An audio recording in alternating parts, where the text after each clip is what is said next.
But then I also found out that she's from Brooklyn. She doesn't quite live there. You know, Brooklyn folks think that they're a state unto themselves. So you see the Brooklyn attitude come out, and it was so funny. We're laughing about that because who's from Brooklyn? All right, get your shout out. All right, Brooklyn. All right. But it was just wonderful to laugh on how you go right back to where you're from. I reside in Queens, but I grew up in the boogie down Bronx. BX, baby. So it's wonderful to be able to celebrate at a program like this. Lifting as we climb means that we connect the dots between all of what we do and the synergy in the brilliance that we get to share. So give her a round of applause as she comes forward, the beautiful and the talented Nancy Ruffin.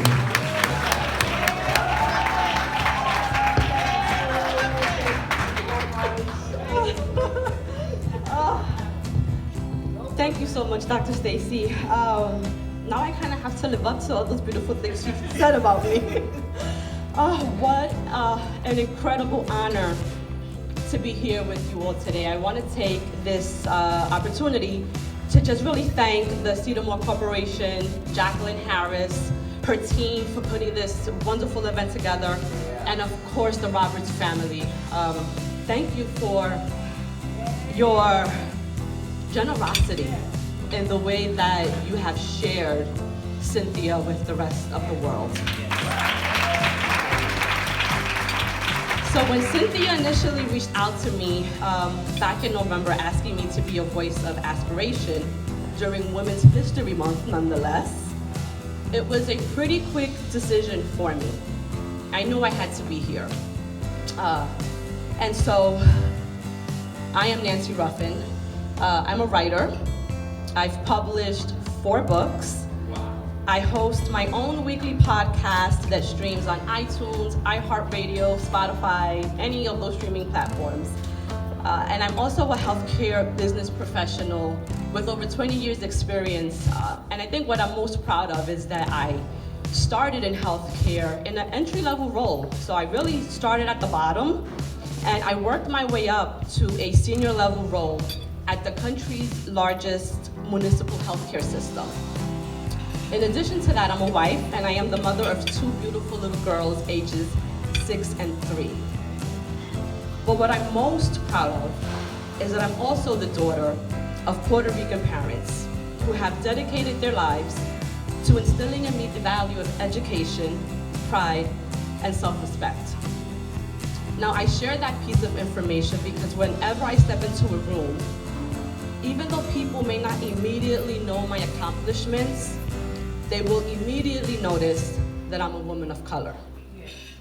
And it is because of that and the values instilled in me by my parents that I am very aware of how I show up in the world. The way I present and carry myself is fueled by my understanding that whenever I show up anywhere, I'm not only representing myself, but I am representing my ancestors, my parents, and all who have paved the way for me. I want to share a story with you about following your heart. Because whether it's a dream, a romantic relationship, or anything else, the heart always knows what it wants, even when we try to convince it otherwise. Education was the single most important thing in my household growing up. And I think that for many of us who come from families, from the immigrant experience, who have had to migrate here from another place, they never want us to struggle in the same way that they did. So from as early as I can remember, going to college was never an option. In my house, going to college was a minimum requirement. And even though I now have thousands of dollars of student loan debt that I'll probably be paying off until my children go to school, I did as my parents wished, and I went to college. Now, what was ironic about that was I majored in accounting because, like I said, it was important to my parents that I was in a profession where I could earn a good living and would not have to struggle like they did. So when I first started college, I had no idea what I wanted to do with my life. I had no clue what I wanted to major in or even what I wanted to be when I grew up. But because I had taken 2 introductory bookkeeping classes in high school, I was like, all right, I'll major in accounting. It was the worst decision I could have made because I am not good in math. I'm a creative, so my strength is and has always been in writing. I've been writing my own stories since the 2nd grade. So logically, I should have majored in creative writing or journalism or something in the arts. But because writers, or anyone in the arts for that matter, are usually depicted as struggling artists or as a profession that doesn't really earn a steady, sustainable living, I never considered it. Instead, I went the safe route and I majored in accounting, and I struggled for the entire 4 years that I was in college, and I was miserable. But I stuck it through. And thankfully, I earned a bachelor's degree in accounting, which I've never used, and it's just collecting dust hanging on my wall. But that afforded me the opportunity to go on to graduate school, where I earned a master's degree in healthcare management, and it's the profession that I'm in currently, in addition to everything else that I'm doing. But all the while, I was still being creative and writing. So around 2010, I started publicly sharing my work. And by this time, I was performing my poems at open mics throughout the city. And the more I wrote, the more I found myself wanting to share what I had written. And eventually I created a blog. And that blog eventually became the first book I published. I was still attending school, working full-time, and writing in my spare time. The more I shared my work, whether online or at open mics, the more people became interested in what I had to say. I started getting hired to feature at poetry events and speak at panels and conferences. It was the first time I realized that I could actually make money doing what I love. So while I was still getting my education and earning my degrees, I discovered that what I said had value and people were willing to pay me for it. So the more time I devoted to my writing, the more opportunities I continued to get. My work had afforded me the opportunity to attend one of the most prestigious writing residencies in the country to study with some of the best and critically acclaimed writers in the world. Writers like Pulitzer Prize winner Junot Diaz. My most recent book, Live on Purpose, was selected as the 2017 Best Self-Help Book at the International Latino Book Awards. It's the biggest award ceremony for writers of Hispanic heritage. My writing gave me the courage to share my voice in another way. And in 2017, without having any prior experience, I created my own weekly podcast. I mean, because even if people didn't listen to it, they still wouldn't have anything to lose, right? So I went for it. And it was another way for me to share my voice and my stories. And now I write, produce, and edit my own shows. And last year, my podcast was nominated for another award for Best Podcast, and I was invited to Miami to attend the award ceremony. So if that wasn't enough, and I'm sharing some of my experiences not as a way to brag or be braggadocious, but I really there's a theme with what I'm trying to say here. Back in October, I attended the private New York City premieres for the films Night School, starring Kevin Hart, and the film The Hate You Give. How many of you have seen The Hate You Give, or at least read the book? Phenomenal book written by a woman of color.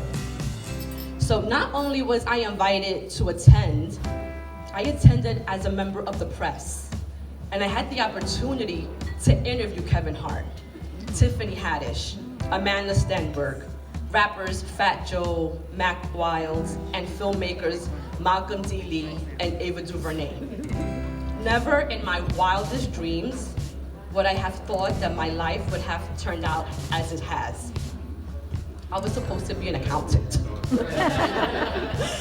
So I say all this to say that sometimes where you start isn't where you end up. Your heart always knows what it wants, even when you don't.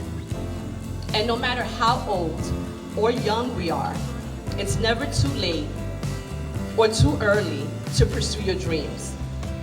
I'm almost 42 years old and embarking on a new career path in media.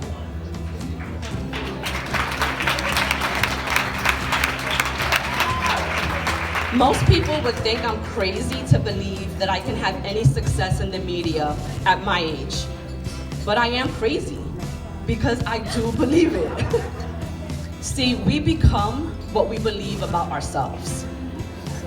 And I want you all to repeat after me. I become what I believe about myself. I believe about myself. Why do you think I call myself the Latina Oprah? Hello.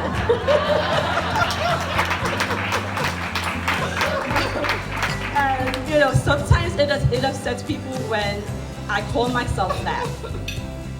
And I get it. I mean, it's Oprah. How dare you compare yourself to Oprah?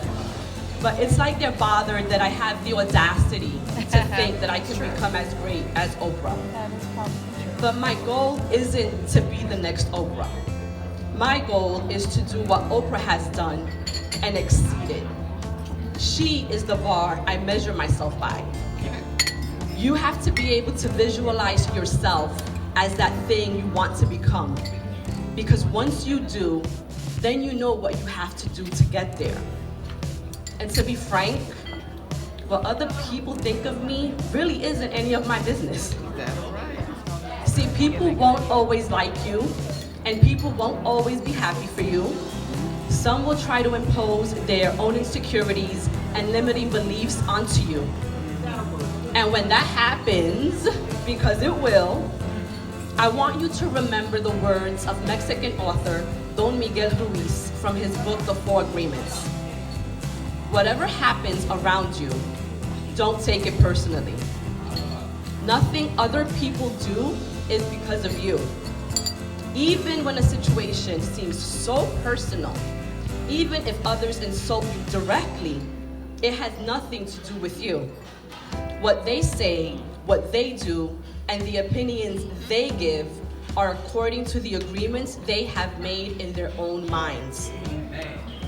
In other words, whatever anyone else says or does is a reflection of their own perception of the world and has nothing to do with you personally. See, it's easy to get caught up in others' opinions of us if we don't know who we are. Know yourself. Really know yourself. And figure out what it is that you have been called to do in this world. Because whether you're 15 or 45 or 65, know that we have all been blessed by our Creator with gifts and talents. For me, it's writing. For you, it may be drawing or singing or preaching. Or someone among you may be the next Oprah, Michelle Obama, or Beyonce. Or maybe you're the next LeBron James or Steve Jobs or Mark Zuckerberg. But the point I'm trying to make is that your heart already knows what it loves. That thing you love to do, that thing you're great at, and that thing that makes you special is your gift. You need to tap into that gift and then figure out a way to use it to be of service. See, I'm a firm believer in the West African concept of Sankofa. Sankofa is an African term that literally means to go back and get it. Loosely interpreted, Sankofa's principle is simple. As we rise and excel, it is our responsibility to reach back and help others. Kind of like today's theme of lifting as we climb. No one ever achieves success on their own. My success is a result of every single person who has ever believed in me, given me an opportunity, spoken words of greatness into me, or has reminded me of my purpose. And it is because of them that I am committed to doing the same for others. As I conclude my speech, I want to share these last few thoughts. When I was asked to be a speaker here, I thought long and hard about the message I wanted to share with you all today. I am very conscious of my words because as a writer, to me, words matter. I hope that at least one person here today found some inspiration in my story.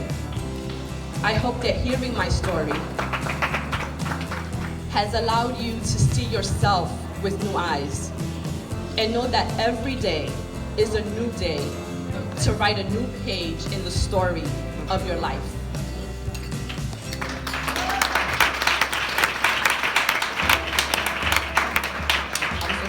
I'm almost done. I'm sorry. Storytelling is an incredible tool for connecting with others because what I've discovered whenever I've shared my story is that there is always someone in the audience who can relate. Never be ashamed of your story. There is someone, somewhere, who is waiting for you to be their mirror. Because despite how different we think we all are, at our core, we all want the same things. And to quote the Declaration of Independence, essentially what we all want is life, liberty, and the pursuit of happiness. Some of us may want more specific things, like to be wealthy, or to have a big, beautiful house, or to drive a nice luxury car. But at its essence, what we really want is to live, be free, and be happy.